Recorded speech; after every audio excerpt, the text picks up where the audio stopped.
Behind the wheels के एक और शानदार वीडियो में आपका बहुत बहुत स्वागत है। मैं रमन नायक आज आपके लिए एक ऐसा टॉपिक लेके आया हूं जो आपको एक हैरान भी कर सकता है, परेशान भी कर सकता है या आपको कुछ समझा भी सकता है। तो आज हम लोग जो बात करने वाले हैं वो बात करने वाले हैं ग्रेडेबिलिटी के बारे में। ग्रेडेबिलिटी यानी किसी भी व्हीकल की चढ़ाई करने की क्षमता। यानी कि आप मान लीजिए कि मैं आपसे कहता हूं कि आप जो है 8 किलोमीटर दौड़ के आइए, तो आप 8 किलोमीटर दौड़ के या चल के या जॉगिंग करके मॉर्निंग में आ सकते हैं। पर अगर मैं आपसे कह दूं कि आपको 1000 सीढ़ियाँ किसी पहाड़ की चढ़नी है, तो डेफिनेटली आप 3 बार सोचेंगे, क्योंकि नॉर्मल आम सड़क पे चलना और एक पहाड़ पे चढ़ने दोनों में बहुत डिफरेंस है। अब देखिए प्रॉब्लम कहाँ खड़ी होती है, ग्रेडेबिलिटी की ज़रूरत कहाँ पड़ती है। हमारी कार्स में हमें ग्रेडेबिलिटी की ज़रूरत उतनी नहीं पड़ती है और ना ही हमारी कार्स में ग्रेडेबिलिटी को कभी कोई महत्व दिया जाता है, क्योंकि उनका हॉर्स पावर और टॉर्क, इंजन ट्यूनिंग इतनी ज़्यादा कम होती है और उन पर जो लोड वेरिएशन आता है वो बहुत ही मिनिमल आता है। यानी कि खाली गाड़ी और भरी गाड़ी में कोई बहुत ज़्यादा लोड का डिफरेंस नहीं आता है अगर सारे पैसेंजर्स भी कैरी कर लें तो। और ना ही हमारी गाड़ी को हम किसी ऐसे टेरेन पे चढ़ाते हैं कि हम सीधे पहाड़ पे चढ़ा दें, क्योंकि एक इंजन का जो नॉर्मल पावर होता है वो सफिशिएंट होता है एक गाड़ी को चढ़ाने के लिए। बट अगर मैं आपसे कहूँ कि एक ट्रक को चढ़ाना है, जब मुझे एक स्लोप पे या मुझे किसी एक लंबे चौड़े घाट पे ट्रक को लेके जाना है, या मुझे लद्दाख तक ट्रक को लेके जाना है, जिसमें मैं रोहतक पास और बारालाचा और बाकी सारे पासेस को भी मैं क्रॉस करूँगा, खारदुंगला वगैरह मुझे क्रॉस करना है, तो डेफिनेटली एक बहुत बड़ा टास्क अपने आप में बन जाता है। क्योंकि एक भारी भरकम ट्रक को सेम इंजन कॉन्फ़िगरेशन के साथ जो वो सड़क पर दौड़ रहा था चढ़ाना बहुत ही मुश्किल हो जाता है। ना सिर्फ लद्दाख जैसे ट्रेन्स पे बल्कि हमारे हाईवेज पे भी कई जगह घाट सेक्शंस होते हैं। स्पेशली आप अगर मध्य प्रदेश के इंदौर में जाएंगे तो वहाँ बहुत सारे घाट सेक्शंस हैं। न्यूमेरस प्लेसेस पे हमारे यहाँ इंडिया में घाट सेक्शंस हैं। तो एक्चुअल में क्या होता है कि जब घाट सेक्शन पे ट्रक चढ़ते हैं या कोई भी कमर्शियल व्हीकल चढ़ता है तो उसकी चढ़ने की क्षमता क्या है। अब सीधी सीधी बात है, जब अगर मेरा ये स्ट्रेट रोड है, ये मेरा प्लेन रोड है, ये मान लीजिए प्लेन रोड है, और अगर इस पर मुझे इस तरीके से ट्रक को चढ़ाना है तो ये जो स्लोप बन रहा है, ये मान लीजिए मेरा रोड है और ये स्लोप बन रहा है, तो इस स्लोप पे जब मैं घाटी पे चढ़ाऊंगा तो एक टाइम के बाद ट्रक का दम टूटेगा, एक टाइम के बाद ट्रक अपना दम निकाल देगा। तो वो जो टाइम होता है जब ट्रक अपना दम निकालता है, तो वो दम ना निकल के ट्रक ईजिली चढ़ जाए, तो उस चीज़ में ग्रेडेबिलिटी काम आती है कि इस गाड़ी की कितनी ग्रेडेबिलिटी है। ग्रेडेबिलिटी को परसेंटेज में भी नापते हैं और ग्रेडेबिलिटी को अदर तरीके से भी नापते हैं, पर ग्रेडेबिलिटी जो है वो मैक्सिमम 45 डिग्री एंगल तक कोई गाड़ी टेक्निकली चढ़ सकती है। उसके ऊपर अगर जैसे हमर जो गाड़ी है, हमर H1 जो गाड़ी है, वो गाड़ी उससे भी ज़्यादा क्लाइम करती है कि वो फिजिक्स को कहीं झुटला नहीं रही है, पर उस गाड़ी की कुछ एक्सेप्शनल क्वालिफिकेशंस है। बट हम जनरली ट्रक्स के बारे में आज बात कर रहे हैं, कमर्शियल व्हीकल्स के बारे में बात कर रहे हैं, तो हमें जो समझना होगा वो यही समझना होगा कि जितनी ज़्यादा ग्रेडेबिलिटी उतना ज़्यादा लोड लेके हमारी गाड़ी आसानी से चढ़ सकती है। अब ग्रेडेबिलिटी का मतलब ये भी होता है कहीं ना कहीं कि एक सर्टेन स्पीड होती है कि ये जो गाड़ी है वो 25 की स्पीड से 30 डिग्री का घाट सेक्शन जो है आराम से चढ़ जाएगी। इसमें गाड़ी कहीं भी बैक नहीं होगी, बीच में खड़ी नहीं होगी, रुकेगी नहीं।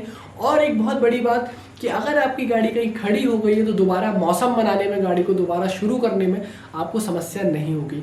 उम्मीद करता हूँ ग्रेडेबिलिटी आपको समझ में आ गई होगी। ग्रेडेबिलिटी के फ़ायदे ही फ़ायदे हैं, नुकसान नहीं है। पर याद रहे कि ग्रेडेबिलिटी अगर मैं कहता हूँ कि किसी गाड़ी की 27% है, तो इसका ये मतलब नहीं है कि वो गाड़ी हमेशा 27% पे काम करेगी या वो 27% का घाट हमेशा चढ़ लेगी। कारण मैं आपको बताता हूँ, कई बार जो हमारे टायर्स होते हैं वो घिसे हुए होते हैं, उतने अच्छे नहीं होते हैं। कई बार जो रोड होती है वो उतनी अच्छी नहीं होती है। कई बार हमारी रोड के नीचे मट्टी भी आ जाती है, साइडें कमज़ोर होती हैं, और बहुत सारी बारिश हो रही होती है तो रोड गीली होती है। तो कई बार और भी बहुत सारी चीज़ें होती हैं जिस कारण से हम नहीं कह सकते कि गाड़ी की अगर 27% ग्रेडेबिलिटी है तो वो 27% का ही जो है घाट सेक्शन चढ़ देगी। कई बार वो 29-30 सेक्शन का घाट सेक्शन भी चढ़ सकती है अगर आपने जो है लोड कैपेसिटी कम कर रखा है, सामान जो है कम रख रखा है। तो बहुत सारी चीज़ों पे डिपेंड करता है। पर ग्रेडेबिलिटी बहुत सरल आसान भाषा में जो है गाड़ी की ऊंचाई चढ़ने की क्षमता होती है कि वो कितनी डिग्री की ऊंचाई को चढ़ सकती है बिना रुके, बिना। कई गाड़ियों में तो ग्रेडेबिलिटी के लिए अब रिवर्स की जो है एक गियर आता है, घाट सेक्शन के लिए स्पेशल लोड गियर आता है, और कुछ स्पेशल टाइप के काउल गियर्स आते हैं, और बहुत सारे स्पेशल गियर्स अभी गाड़ियों ने देना शुरू कर दिया है। अशोक लेलैंड की कुछ गाड़ियों में दिया है, टाटा ने कुछ गाड़ियों में दिया है कि ये जो माइनिंग इंडस्ट्री में जो व्हीकल्स होते हैं, जो माइंस में काम करते हैं, जिनको ऑलमोस्ट ऊपर जाके ऊपर से नीचे से मट्टी खदान से लेके ऊपर आनी होती है, कुछ भी सामान नीचे से ऊपर आते हैं, तो उनमें ये गियर बहुत काम में आता है। क्योंकि इस गियर के कारण एक मिनिमम स्पीड पे बिना ड्राइवर को बहुत ज़्यादा गियर या रेस की चिंता किए गाड़ी को अपनी एक स्पीड में मौसम बना के वो गाड़ी को चढ़ा लेता है। तो बहुत ही फ़ायदा होता है इसमें ग्रेडेबिलिटी को जो है स्लोप को पूरा करने में। अभी ग्रेडेबिलिटी में कुछ चीज़ें और हमें जो जानना ज़रूरी है वो यही है कि ग्रेडेबिलिटी जब दी जाती है तो एक स्पीड दी जाती है उसके साथ कि इस स्पीड तक आपकी गाड़ी जो है घाट पे नहीं रुकेगी, और अगर बाई चांस आपकी गाड़ी मैंने जैसे बताया रुक भी जाती है तो फिर वो गाड़ी वहाँ से दोबारा शुरू हो सकती है।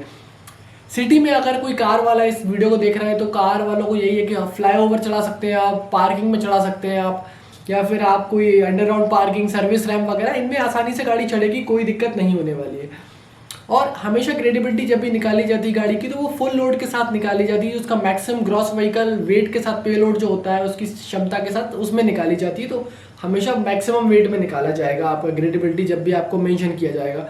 उसके अलावा एक चीज़ जो सबसे ज़्यादा समझने वाली है वो ये है कि फ्रंट व्हील ड्राइव में बहुत कम ग्रेडेबिलिटी होती है, बहुत ही कम, लगभग 30% 20% के बीच में ग्रेडेबिलिटी मिलती है। जो रियर व्हील ड्राइव होती है इसमें पीछे के पहिए से ताकत मिलती है, गाड़ी को पीछे के पहिए से एक्सल घूमता है, वहाँ पे आपको ग्रेडेबिलिटी लगभग 45 से लेकर 70% तक मिलती है। और जो गाड़ियाँ ऑल व्हील ड्राइव होती है या 4 व्हील ड्राइव होती है या फिर 6 व्हील ड्राइव होती है, जो गाड़ियों में सारे पहिए चलते हैं, उन गाड़ियों की जो ग्रेडेबिलिटी होती है वो 100% तक होती है, मतलब कि 45 डिग्री के एंगल तक भी चढ़ सकती है। कि जो हमारी टाटा की 3718 है जो ट्रैक्टर ट्रेलर है, तो उसमें हम देखेंगे कि जो ग्रेडेबिलिटी है वो सिर्फ 20% है, क्योंकि उसका जो एक तरीके से वो फ्रंट व्हील ड्राइव हो गई, क्योंकि ट्रेलर जो पीछे का है वो सारा तो प्लेन ही घूम रहा है, उसमें जो ताकत आने वाली है वो आगे इंजन के जस्ट पीछे वाले पहियों में जो एक्सल लगा हुआ है वहाँ डिफरेंशियल लगा हुआ है, तो आगे से ताकत मिलने वाली है सारी की सारी, तो ग्रेडेबिलिटी कम हो जाती है। और 3118 जो है जिसका पेलोड कम है और जो गाड़ी में सेम इंजन लगा हुआ है उसकी ग्रेडेबिलिटी जो है वो 33% है, यानी कि उससे ऑलमोस्ट डबल ग्रेडेबिलिटी। क्यों? क्योंकि वो एक ट्रिपर गाड़ी है और ट्रिपर गाड़ी होने के कारण उसमें जो है एक्सेल पीछे लगा हुआ है और पीछे के पहियों से ताकत मिलती है, तो जब भी रियर व्हील से ताकत मिलेगी तो ग्रेडेबिलिटी हमारी बहुत ज़्यादा बढ़ जाने वाली है। और उम्मीद करता हूँ आपको चीज़ें अच्छी लगी होंगी, और ग्रेडेबिलिटी का कोई नुकसान नहीं है, गाड़ी में जितनी ग्रेडेबिलिटी हो उतना बेहतर है। और हमारे यहाँ कई गाड़ियों में ऐसा फीचर भी आ रहा है कि गाड़ी पीछे लौटेगी नहीं, अगर बीच में गाड़ी कहीं खड़ी हो गई है या वो नहीं चढ़ पा रही है किसी कारण से, तो गाड़ी अब जो पीछे नहीं लौटेगी। वेलकमिंग फीचर है, अच्छा फीचर है, जिससे पीछे दुर्घटना होने की संभावना है, गाड़ी के पीछे लौटने की संभावना बिल्कुल ज़ीरो हो जाती है।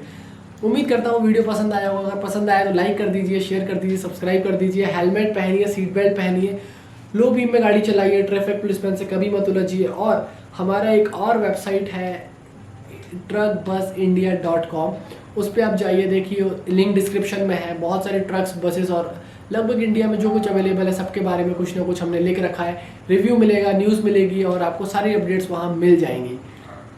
मिलते हैं आपसे बेहद जल्द किसी ऐसे ही शानदार वीडियो में, तब तक के लिए नमस्कार।